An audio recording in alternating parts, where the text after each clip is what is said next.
दोस्तों, इस वीडियो में हम आपको एक ऐसी मूवी की कहानी सुनाने जा रहे हैं जो रोमांच और दिल को खुश कर देने वाली है। इस फिल्म की कहानी काफ़ी मज़ेदार है जो आपको सिखाएगी कि मुश्किल वक्त में भी कभी आपको घबराना नहीं चाहिए। तो चलिए अब कहानी शुरू करते हैं। फिल्म की शुरुआत में कई सालों पहले राजा जॉर्ज को दिखाया जाता है जो 10 साल पहले मर चुकी अपनी पत्नी का अब भी शोक मनाता था। उसकी याद में हर सुबह दहाड़े मारकर रोता था। उसकी विलाप की आवाज महल के बाहर तक सुनाई देती थी, जिसे सुनकर लोग अपने कान बंद कर लिया करते थे। राजा की 12 बेटियां होती हैं।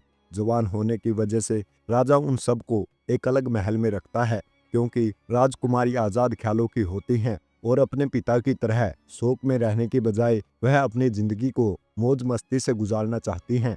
इसलिए राजा ने उनके महल से बाहर जाने पर पाबंदी लगा रखी थी। इसके अलावा राजा रोज अपने सलाहकार फ्रेड को राजकुमारियों की महल की जांच करने भेजता है कि कहीं कोई राजकुमारी महल से बाहर तो किसी से मिलने नहीं जाती या कोई बाहरी तो इन राजकुमारियों से मिलने नहीं आता। ऐसे में एक दिन सुबह राजा का सलाहकार फ्रेड राजकुमारियों के महल में जाकर उन्हें जगाता है। फिर वो उनके कमरों की जांच करने लगता है। राजकुमारियां फ्रेड की रोज रोज की जांच से चिड़ी हुई होती हैं, इसीलिए वो उसका मजाक उड़ाते हुए कहती हैं कि तुम सलाहकार हो या मुर्गा जो हमें सुबह जगाने के लिए आ जाते हो। इस दौरान कमरे की जांच कर रहे फ्रेड को राजकुमारियों की जूती के तलों में छेद दिखता है, तो वो सभी राजकुमारियों से कहता है कि राजकुमारी अमेंडा के अलावा तुम सबकी जूती के तलवे फटे हुए क्यों हैं? मोची हर रोज तुम लोगों के जूते में नए तले लगाता है। आखिर तुम लोग रोज रात को कहाँ जाती हो? राजकुमारियां कहती हैं, कहीं नहीं। सुबह होने की वजह से अगले दिन राजा को शोक में जोर जोर से विलाप करते दिखाया जाता है। उसके विलाप की तेज आवाज सुनकर राजकुमारी आपस में बात करते हुए कहती हैं कि ऐसा लगता है कि हमारे पिता मरते दम तक हमारी माँ का शोक मनाना बंद नहीं करेंगे। राजा के विलाप की आवाज उनके महल से बाहर माइकल नाम का एक व्यक्ति के कानों में भी जाती है। माइकल एक गरीब लेकिन मनमोजी इंसान होता है जो एक जगह से दूसरी जगह पर घूम घूम कर पुतली का खेल दिखाया करता था और उससे जो थोड़े बहुत सिक्के मिलते थे उसी से उसका गुजारा चलता था।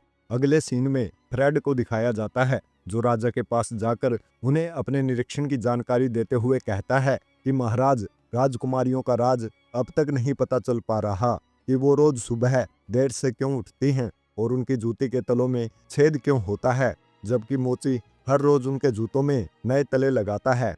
राजा कहता है, क्या वह सब रात में महल से बाहर किसी से मिलने जाती हैं? तो फ्रेड कहता है, नहीं महाराज, उनके महल के बाहर तो ताला लगा हुआ है और बाहर कड़ा पहरा भी है। तो राजा कहता है, फिर क्या कोई महल के अंदर आता है? फ्रेड कहता है, महाराज, मैंने बहुत जांच की पर अब तक इस बात का कोई सबूत नहीं मिला और राजकुमारियां खुद से कुछ नहीं बताती। राजा कहता है, मैं बूढ़ा हो रहा हूँ और मेरा कोई उत्तराधिकारी भी नहीं है। अगर इन सब के लिए कोई योग्य राजकुमार वर मिल जाए तो मैं उसे ही अपना उत्तराधिकारी बना दूंगा।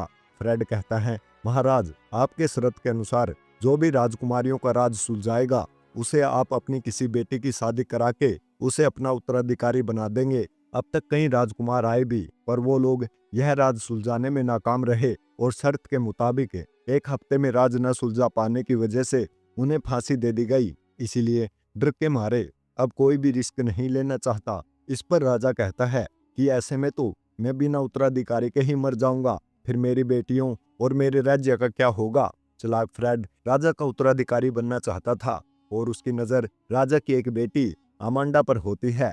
फ्रेड का प्लान होता है कि अगर वह खुद किसी तरह से इस राज को सुलझा ले तो शर्त के मुताबिक राजा अमांडा की उससे शादी भी करा देंगे और उसको राजगद्दी भी सौंप देंगे।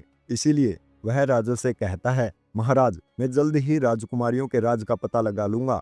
अगले सीन में माइकल को दिखाया जाता है जो अपनी कठपुतली के साथ उसकी आवाज में बातें करते हुए बाजार की ओर जाने वाले रास्ते में आगे बढ़ रहा होता है। हाँ, क्यों नहीं। दूसरी ओर महल में राजा को दिखाया जाता है जो अपनी 12 बेटियों से पूछता है कि तुम लोगों की हवेली पे मैंने बाहर से ताला लगवा रखा है और सैनिकों का कड़ा पहरा है, फिर भी आखिर हर रात को तुम लोगों की जूती में छेद कैसे हो जाता है और तुम लोग सुबह इतनी देर से क्यों उठती हो? कोई गुप्त रास्ता है जिसे तुम सब महल के बाहर जाती हो? राजकुमारियां कहती हैं, नहीं, शायद चूहे हमारी जूतियां काट देते हो। राजा कहता है, मुझे मूर्ख बनाने की कोशिश मत करो। यह संभव नहीं कि हर रात के बाद तुम में से एक को छोड़ के चूहे सबके जूते काट दें और जूतों के सिर्फ तलवे में छेद होता है। इसका मतलब रात में तुम लोग कहीं जाती हो या कुछ करती हो। इस पर राजकुमारियां अपने पिता से कहती हैं कि आप इतने सालों से माँ की मौत का शोक मना रहे हैं।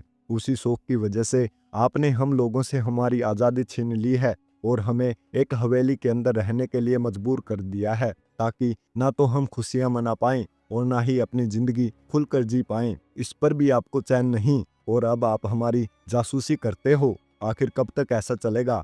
राजा कहता है, मुझे क्या करना चाहिए यह तुम लोगों से जानने की जरूरत नहीं है।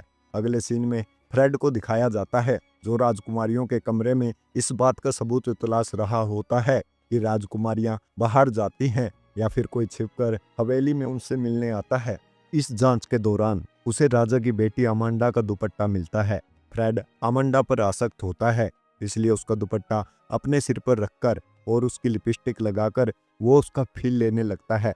वहीं से थोड़ी दूरी पर माइकल बूढ़ी औरत की मदद करते हुए उसकी लकड़ी का गट्ठर लेकर बाजार की तरफ आ रहा होता है। बुढ़िया उसे सामने राजकुमारियों की महल की खिड़की से पर्दा पकड़कर लटके हुए फ्रेड को दिखाती है। दरअसल जांच करते हुए फ्रेड को एक लंबा काला पर्दा दिखा था, तो उसे लगा शायद राजकुमारियां यही पकड़कर रात में खिड़की से नीचे उतरती हैं। इसी गलतफहमी में वह पर्दा पकड़ के लटक तो गया, पर पर्दा नीचे तक न पहुंच पाने की वजह से वह बीच में ही फंस गया था। नीचे फूस का एक ढेर इकट्ठा होता है, इसीलिए वो पर्दा छोड़कर नीचे कूद जाता है। फूस के ढेर में एक नुकीला फावड़ा रखा होता है, जो उसके पिछवाड़े में घुस जाता है, जिससे उसकी चीख निकल जाती है और बड़े ही मुश्किल से वो फावड़ा अपने पीछे से बाहर निकालता है। इधर माइकल बुढ़िया को अपनी पीठ पर लादकर और उसका लकड़ी का गट्ठर साथ लेकर बाजार तक आ जाता है। बुढ़िया कहती है, तुमने मेरी मदद बिना किसी स्वार्थ के की है, किसी न किसी दिन तुमको इसका फायदा जरूर मिलेगा।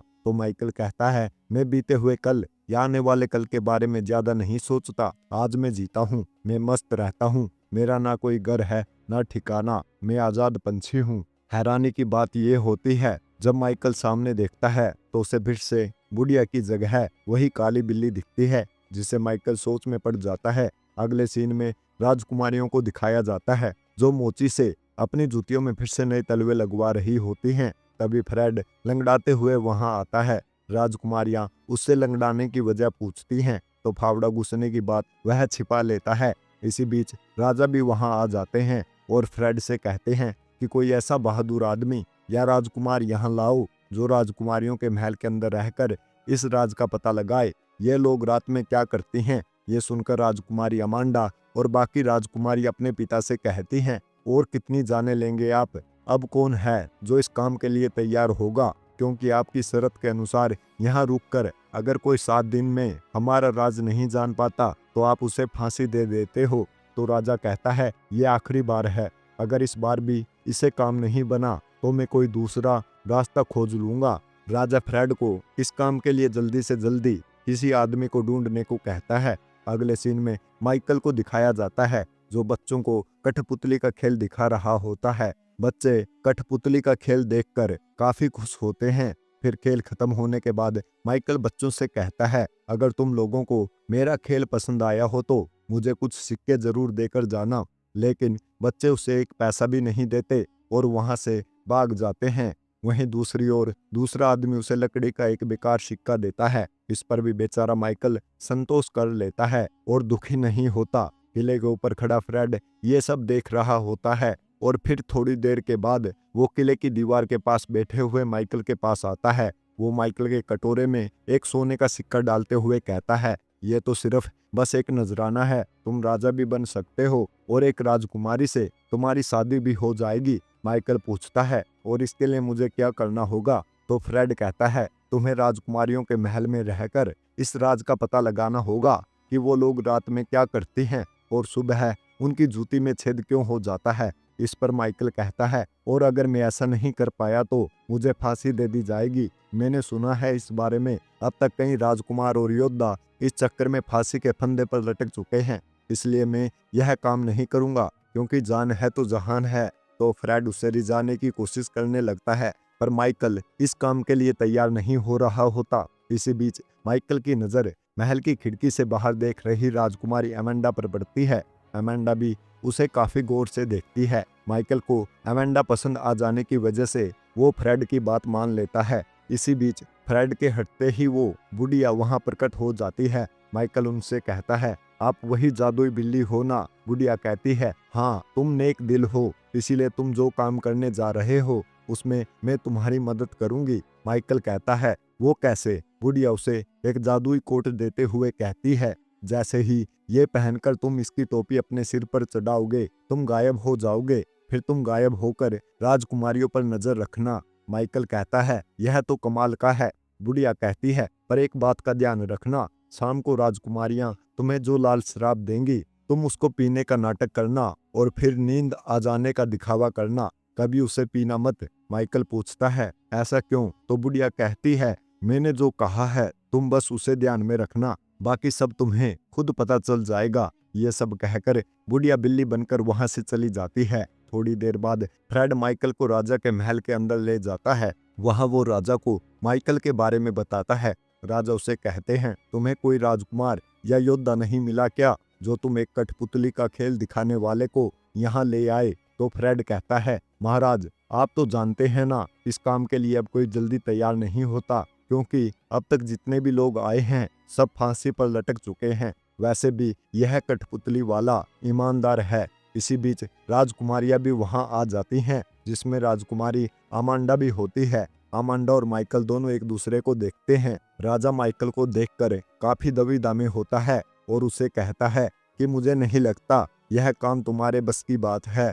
तो माइकल उसे अपने हाथ की कठपुतली नचाकर दिखाता है और उसकी आवाज निकालते हुए कुछ मजाकिया ज्ञान की बातें कहता है, जिसे देखकर सभी राजकुमारियां और फ्रेड को काफी मजा आता है। राजकुमारियां कहती हैं, यह एक होनहार कठपुतली वाला लगता है, पर यह भी बेमौत मारा जाएगा। तो माइकल सबसे कहता है, जो मैंने कठपुतली से आप लोगों को खुश किया है, वैसे ही राजा बनने के बाद मैं प्रजा को खुश करूंगा। आखिरकार राजा उसे राजकुमारियों के महल में रहकर उनका राज पता करने की इजाजत दे देते हैं। इसके बाद माइकल को राजकुमारियों के महल में रहने के लिए कमरा दे दिया जाता है। राजकुमारियां उसके कमरे के दरवाजे के छेद से झांकते हुए एक दूसरे से कहती हैं कि ये भी बाकियों की तरह कुछ भी नहीं जान पाएगा। अब इनमें से एक राजकुमारी शराब में नींद की दवा मिलाती है और राजकुमारी अमेंडा शराब का वह गिलास लेकर माइकल के कमरे में जाती है।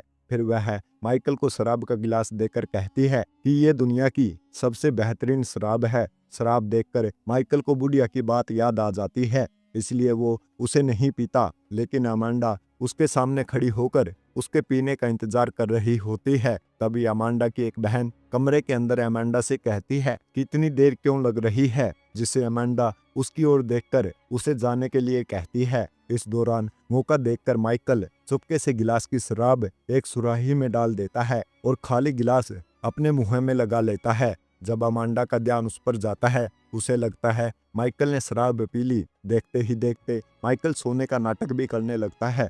यह देखकर अमांडा कमरे से बाहर चली जाती है, क्योंकि उसे लगता है कि शराब में मिली नींद की दवा ने अपना काम कर दिया। उसके कमरे के बाहर जाते ही माइकल उठ खड़ा होता है और बुढ़िया का दिया हुआ जादुई कोट पहन लेता है। फिर जैसे ही उस कोट की टोपी लगाता है, वह गायब हो जाता है। गायब होकर जब वो राजकुमारियों के कमरे में जाता है तो देखता है कि वहां रोशनी से भरा हुआ एक गुप्त द्वार खुला हुआ है। माइकल उस गुप्त द्वार के अंदर प्रवेश करता है तो बर्फ से सफेद एक दूसरी दुनिया में पहुंच जाता है, जहां से थोड़ी दूरी पर राजकुमारियां कहीं जाती हुई दिखती हैं। इस दौरान जब माइकल उनके पीछे जाने लगता है, तभी एक पेड़ की टहनी में फंसकर उसका कोट निकल जाता है। तो माइकल अपना कोट उस टहनी से निकालता है, पर ऐसा करते वक्त पेड़ की वो टहनी टूट जाती है, जिससे वहां सब कुछ हिलने लगता है। यह देखकर माइकल वो टहनी अपनी जेब में रख लेता है। अब तक वहां से आगे बढ़ चुकी राजकुमारियां एक दूसरे से कहती हैं, जल्दी चलो, हमारे राजकुमार हमारा इंतजार कर रहे होंगे। अगली सुबह जब माइकल की आंख खुलती है तो वह महल में अपने बिस्तर पर होता है। तभी फ्रेड वहां आकर उसके ऊपर छड़ी रखकर उससे पूछता है कि क्या तुम्हें पता चला? माइकल कहता है, नहीं। तो फ्रेड वहां से चला जाता है। रोज की तरह उस सुबह भी राजा जोर से विलाप करता है और सभी अपना कान बंद कर लेते हैं। वहीं महल के अंदर अमांडा बाकी राजकुमारियों से कहती है कि आखिर माइकल ने अपनी जान का जोखिम किसके खातिर लिया होगा।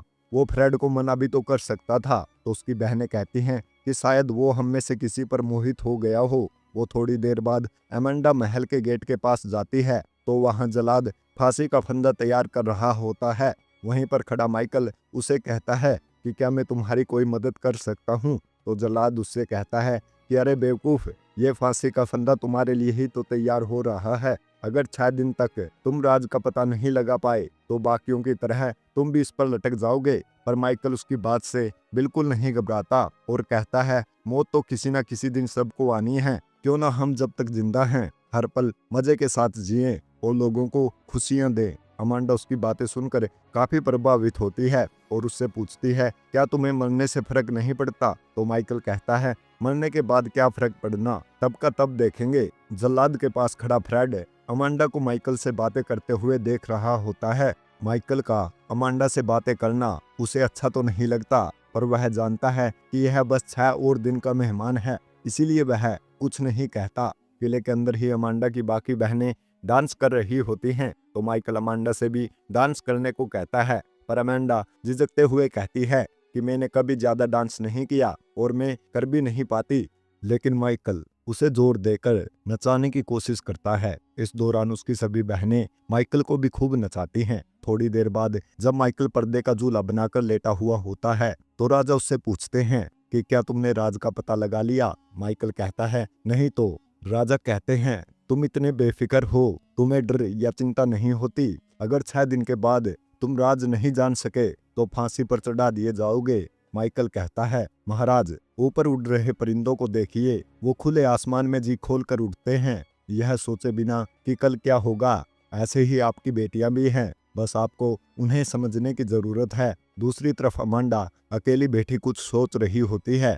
उसे ऐसे बैठे देखकर उसकी बहनें आपस में बातें करती हैं कि शायद इसे माइकल से प्यार हो गया है। अगले सीन में फ्रेड और राजा को दिखाया जाता है, जहां राजा फ्रेड से कहता है कि माइकल अच्छा राजा बन सकता है क्योंकि उसका स्वभाव मुझे अच्छा लगा। ये सुनकर फ्रेड चिढ़ जाता है। अगले दिन शाम को फिर से अमांडा नींद की दवा मिली हुई शराब का गिलास माइकल को देती है, पर माइकल फिर से उसे चुपके से गिरा देता है और सोने का नाटक करने लगता है। जबकि अमांडा की बहनें माइकल के कमरे के बाहर अमांडा का बाहर निकलने का इंतजार कर रही होती हैं। थोड़ी देर बाद अमांडा भी अपनी बहनों के साथ आकर बाहर खड़ी हो जाती है। फिर ये सभी गायब होकर ये सब देख रहा माइकल भी उस द्वार के जरिए उनके पीछे जाता है। वो राजकुमारियां आगे जाकर एक नाव में बैठ जाती हैं। वो नाव एक बर्फ की नदी में आगे बढ़ती है। गायब होकर किनारे खड़ा माइकल ये सब चीजें बड़ी हैरानी से देख रहा था। तभी गड़गड़ाहट होती है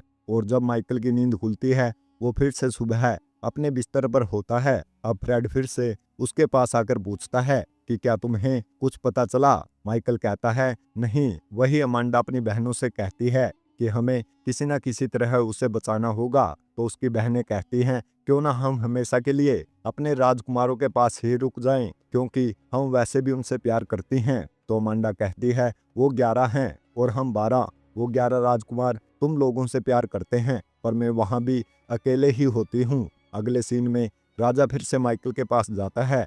वहां वह पर्दे के झूले पर लेटा होता है। राजा उससे कहता है मैंने तुम्हारे जैसा बेफिक्र रहने वाला इंसान आज तक नहीं देखा। तुम्हें इस बात का जरा भी डर नहीं है कि कुछ दिन में तुम्हें फांसी दे दी जाएगी। तो माइकल कहता है महाराज, अगर जीते जी भी मौत से डरूंगा तो जीने और मरने में फर्क क्या रह जाएगा। वहीं किले में कसाई फांसी का मंच बनाकर तैयार कर देता है।